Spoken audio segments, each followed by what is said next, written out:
Iran की आला तरीन क़यादत से मुताल्लिक़ एक गैर मामूली दावा सामने आया है।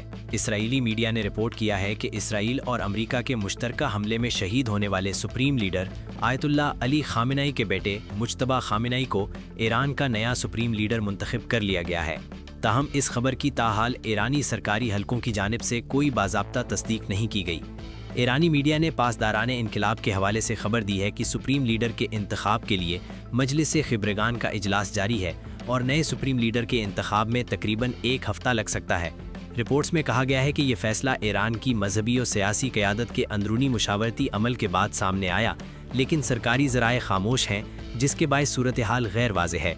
दूसरी जानिब ईरानी मीडिया के मुताबिक मुल्क के मौजूदा supreme leader Ayatollah Ali Khamenei की तदफीन के इंतजाम तय कर लिए गए हैं।